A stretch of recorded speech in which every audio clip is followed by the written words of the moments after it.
1% मैं आज एक वेबसाइट पे सर्वे पढ़ा था, 51% पाकिस्तानी इंतज़ार कर रहा है कि वीज़ा लगे और वो बाहर चला जाए। तो गाइस मेरे साथ एक सर मौजूद है, उनकी तरफ चलते हैं, उनसे बात करते हैं। अस्सलाम वालेकुम वालेकुम सलाम जी। सर, कैसे हैं आप? अल्हम्दुलिल्लाह, आप कैसे हैं? अल्हम्दुलिल्लाह सर, मैं ठीक। नाम आपका सर? वकार नज़ीर। सर करते क्या हैं?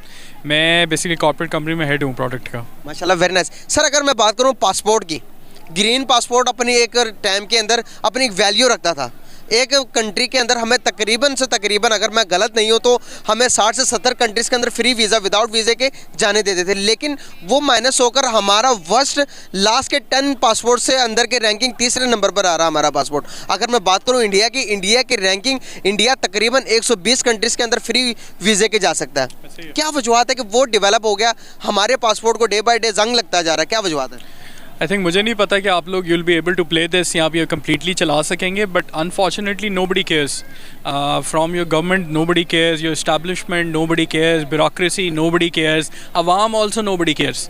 तो हम एज अ कॉम हमें फ़र्क नहीं पड़ता, तो पासपोर्ट इससे भी नीचे चला जाएगा, माइनस में भी चला जाएगा, किसी को कोई फ़र्क नहीं पड़ता। हम जैसे लोग अवेयरनेस के लिए बोलेंगे, आप अवेयरनेस के लिए वीडियोस बनाएंगे, पर at the end of the day independently पाकिस्तानियों को फ़र्क नहीं पड़ता।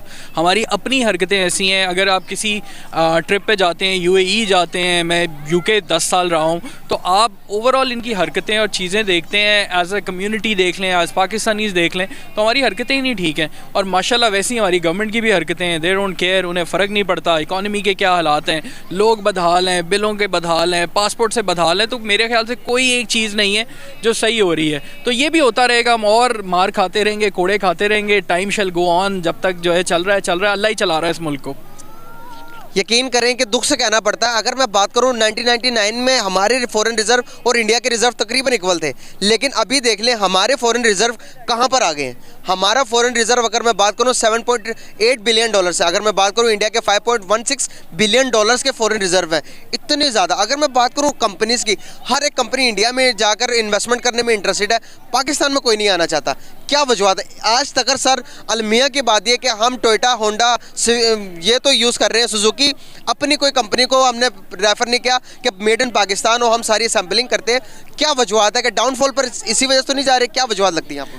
असल में देखें, जैसे कि आपने फॉरेन रिजर्व्स की बात की है, तो पाकिस्तान के इस वक्त जो करंटली फॉरेन रिजर्व है 6.5 के हैं, और आप इंडिया के ऑन दी अदर हैंड देखते हैं तो 500 बिलियन है। और आज की डेट में हमने 200 मिलियन डॉलर की एक पेमेंट रोक दी है, और हम PIA की और IATA की जो इंटरनेशनल एविएशन की पेमेंट्स हैं वो भी नहीं कर पा रहे। तो क्यों हो रहा है? क्यों? इसलिए हो रहा है कि हमने एज ए इकॉनमी डेवलप ही नहीं किया। इंडिया को देखें, वो एज अ सर्विस इकॉनमी भी डेवलप हो रहे हैं, वो एज अ प्रोडक्ट इकॉनमी भी डेवलप हो रहे हैं। पाकिस्तान किसी भी तरह डेवलप नहीं हो रहा। हम इंपोर्ट कर रहे हैं, इंपोर्ट करी जा रहे हैं, महंगा बेची जा रहे हैं। आप सिंपल एक मिसाल ये देखें कि हम एज अ कॉम जो है चाय अफोर्ड नहीं कर सकते, चाहे हम वो भी नहीं छोड़ पाते।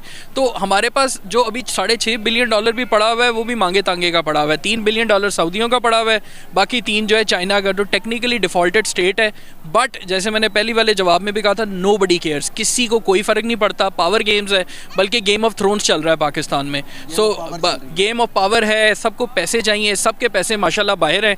कोई 12 अरब रुपया 6 महीने में कमा लेता है, आवाम जो है वो वहीं की वहीं है, तो बाकी सब बाहर जा रहे हैं, they are having fun. Pakistani जो है वो यहीं पर बैठा हुआ है, और जो हुक्मरान पाकिस्तानी है वो बाहर चला जाएगा। तो nobody cares, it's perfectly fine. Economy जो है भड़ास निकल गई है, इकॉनमी का बेड़ा गर्क हो गया है, सब महंगा है।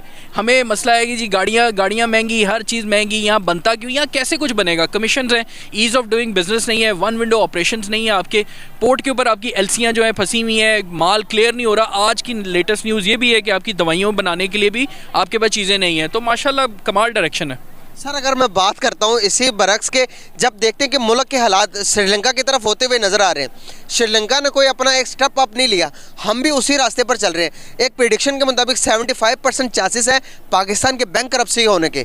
अभी तो मेरे ख्याल से वो भी हो गई है, पिछले मंथ की बता रहा हूँ। आप क्या समझते, क्या रही है आपकी इस बारे में? आई थिंक जहाँ तक तो आप कह रहे हैं बैंकरप्सी की बात है, वो तो बिल्कुल बैंकरप्ट तो हम ऑलरेडी हो चुके हैं, बस अनाउंस करना बाकी है। बाकी रहा श्रीलंका वाले, तो श्रीलंका एक कौम है, वो मुत्तहिद हो गए थे, उन्होंने ऐवानों में से जाके लोगों को बाहर फेंका था। तो हमने कभी नहीं मुत्तहिद होना, हम कभी किसी इशू पे इकट्ठे नहीं हो सकते, हम एज मुस्लिम्स इकट्ठे नहीं हो सकते, हम किसी डिसीजन पे इकट्ठे नहीं हो जाते, सेक्टेरियन वायलेंस में इकट्ठे नहीं हो सकते, हम किसी भी चीज़ पे इकट्ठे नहीं हो सकते। तो एज अ कौम भी हमारा कोई टेंशन नहीं है कि यार दिवालिया भी हो जाएगा, खाने के जो है बिल्कुल मसले भी होंगे, हमने इकट्ठे नहीं होना। श्रीलंका वाले फिर कौम है, इकट्ठे होकर उन्होंने चोरों को बाहर निकाल दिया था। हम नहीं हो पाएंगे, तो हमारी कोई ख़ास परेशानी नहीं, हमने शिया सुन्नी में लड़ते रहना है। सर आपकी बात एक्यूरेट सही है, आपकी बात से मेरा दिमाग की बत्ती जली। मैं यकीन करें कि यही बात है कि अगर मैं नून लीगी के पास जाता तो पीडीएफ को गाली निकालता, ये मुतहिद हो ही नहीं सकते। क्या वजूहत है, हमारे दिमाग में इस तरह की चीज़ें क्यों भरी हुई हैं? क्योंकि हम जो है पीटीआई वाले पहले हैं, हम पीएमएल-एन वाले पहले हैं, हम फौजी ज़्यादा हैं, मगर हम पाकिस्तानी नहीं हैं। बस सबसे बड़ा मसला है the day we become Pakistani things will change. तो जिस दिन पाकिस्तान का मतलब क्या, ला इलाहा, वो एज अ कौम जब हमें समझ आएगा, हमें लीडरों को समझाने की ज़रूरत नहीं है, हमें किसी के पीछे जाने की ज़रूरत नहीं। एज अ पाकिस्तानी मैं ठीक हो जाऊँगा ना तो सब ठीक हो जाएगा। मगर हमें उम्मीद है कि जी मियाँ साहब लंदन से आके कोई दवाई दें, खान साहब जो है ना और कोई 2-4 गोलियाँ खाएं, या कोई फ़ौजी सरबरा आके जो है ना हमें होश दिलाए, तो हमें नहीं आनी। एज अ पाकिस्तानी हमारा प्रॉब्लम है, हम ही इन लोगों को लेकर आते हैं, हम ही नारे लगाते हैं, हमें इनमें से किसी की ज़रूरत नहीं है। हमें इस कौम को इन सब से निजात चाहिए। आपको क्या है, आप पॉलिटिक्स में क्यों नहीं आते, मुझे क्या प्रॉब्लम है?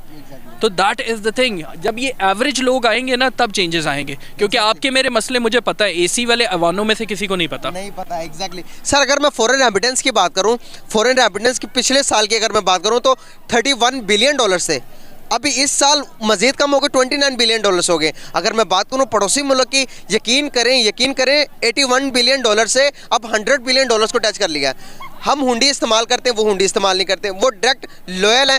क्या वजूहत है, हम लॉयल क्यों नहीं है?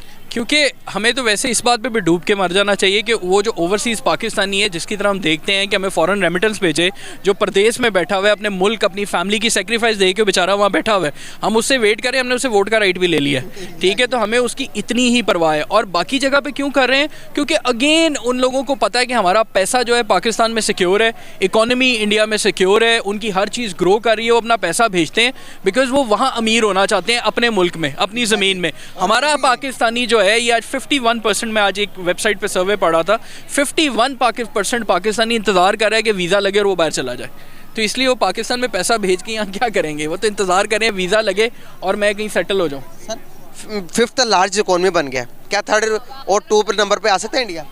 बिल्कुल आ सकता है जी। उनकी लीडरशिप जो है कम से कम उनके साथ सिंसियर है, वो कम से कम जो है अपनी कौम को पहले रखते हैं। हम जो है सबसे पहले अपने बैंक अकाउंट्स, अपनी आल औलाद उनको आगे रखते हैं। हमें सबसे पहले अपनी पावर चाहिए, हमें सबसे पहले अपना पैसा प्रोटेक्ट करना है। तो बस ठीक है, ज़बरदस्त है। हम कभी घड़ियों के मसलों में, कभी एवन फील्ड के अपार्टमेंटों में फंसे हुए हैं, और बाकी जो अवाम है वो भी उसी ट्रक की बत्ती के पीछे लगी हुई है। पर हमसाये में क्या हो रहा है? अब हमसाये को छोड़ें जी, हमसे अलहदा हुए थे 71 में। बांग्लादेश की इकॉनमी का हाल देखें, और उनको भी छोड़ें जो सारी उम्र पिछले 40 साल से अफ़गानिस्तान की जंग में फंसे हुए हैं, और वहाँ पर $83 का है, हमें डूब के मर जाना चाहिए। That's it। बहुत ज़बरदस्त बात की आपने। ये लास्ट पर ख़त्म करते हुए आपको एक बात बताते चलो, हमारे फॉरेन रिजर्व अफगानिस्तान से भी कम है, अफगानिस्तान की भी हमसे ज़्यादा है।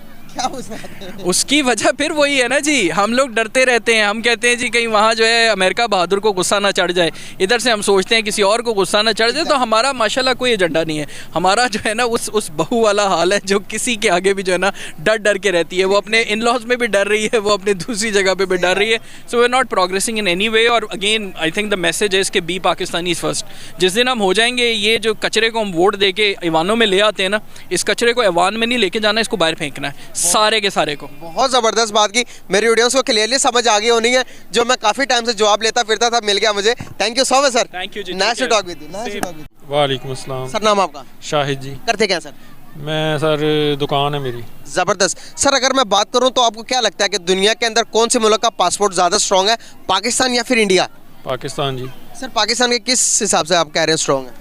पाकिस्तान हर हिसाब से स्ट्रॉन्ग है जी। हमारी आर्मी देखें, हमारी आर्मी की बात नहीं कर रहा मैं, इस टाइम पासपोर्ट की बात कर रहा हूँ। सर पासपोर्ट के लिहाज से रैंकिंग निकाली गई है, जिस रैंकिंग के मुताबिक पाकिस्तान को वर्ल्ड का वेस्ट पासपोर्ट बताया गया, कि मतलब कि सबसे ख़राब तरीन पासपोर्ट बताया गया। इसको कैसे देखते हैं? नहीं जी, कोई ख़राब नहीं है इंशाल्लाह। हम दुनिया में सिर्फ और सिर्फ 48 से भी कम मुल्क, 26 मुल्कों में हम फ्री वीज़े के जा सकते हैं, लेकिन इंडिया की मैं बात करूँ तो वो 100+ मुल्कों में विदाउट वीज़े के जा सकता है। उनकी आबादी भी तो हमसे ज़्यादा है ना, 1.5। आबादी फैक्टर नहीं करती, अगर आबादी के लिहाज से हम देखेंगे तो 5वें मुल्क है दुनिया की। हाँ, इधर आबादी हमारी देखें 20-22 है, उनकी 1.5 अरब आबादी पहुँची हुई है। तो इस वजह से लगता है ज़्यादा गुर्बत है। कहते हैं 5 करोड़ लोग तो सिर्फ जो है वो पाइप्स में रात को सोते हैं। सर नहीं, ऐसी बात ही नहीं है। वो अगर मैं गुर्बत की बात करूँ तो पाकिस्तान में गुर्बत की रेशो ज़्यादा है। नहीं जी, पाकिस्तान में कहाँ ज़्यादा है, इधर ज़्यादा है। आपको गुर्बत लग रही है, हर तरफ चहलकदमी देखे, दुनिया फिर रही है सारी। सर इधर ये जो से यहाँ पर जो लोग आए हैं ना यार, सर ये दुनिया पाकिस्तान की आबादी के 0.5% भी नहीं है सर। नहीं, आधा परसेंट क्यों नहीं है जी, अल्लाह कहाँ का से? शुक्र है, पाकिस्तान जो है वो खुशहाल मुल्क है, कोई गुर्बत नहीं है इधर। सर हम आंखें बंद कर लें? हाँ जी, बंद करें आप आंखें। बंद कर लें हाँ जी, मतलब कि जो सच्चाई है वो ना देखें? हाँ जी, सच्चाई देखें, हम भी देख रहे हैं सच्चाई। हम आपको पता है बैंकरप्सी के आलम पर खड़े हैं। 2 घंटे से हम आए, हमें देखें कितनी लाखों दुनिया फिर रही है, खा सर लाखों दुनिया बता तो रहा हूँ, ये 0.0000 पॉइंट भी नहीं है। पाकिस्तान की कुल आबादी पता कितनी है? हाँ जी, कितनी है, 20-22 करोड़ हो गई। और 22 करोड़ आबादी है। हाँ जी, 22 करोड़ आबादी में मैं आपको बताऊं तो यहाँ पर पार्क के अंदर लाख लोग भी नहीं है। जितने भी हैं, लेकिन अच्छा है, ठीक यहाँ है। पर 1000 लोग 1500 लोग होंगे ज़्यादा से। लेकिन ये पूरे मुल्क को तो, हर मुल्क में फिर इस तरह का होता है 19-20, ये तो नहीं बंदा कह सकता हर मुल्क खुशहाल है। अमेरिका में भी लोग होंगे जो गरीब भी होंगे, अमीर भी हैं, तो इधर भी इसी तरह है, हर मुल्क में होता है। ये नहीं है कि सारे मुल्क ही खुशहाल है, हर आवाम खुशहाल है, एक तरह का तो कोई भी नहीं हो सकता। मतलब हमारे पॉलिटिशियन बहुत अच्छा काम कर रहे हैं। बस ठीक है, अब बंदा सियासत पे तो गुफ्तगू ना ही करे तो बेहतर है। चलें, बहुत शुक्रिया, बहुत अच्छा लगा बात करके, थैंक यू सो मच।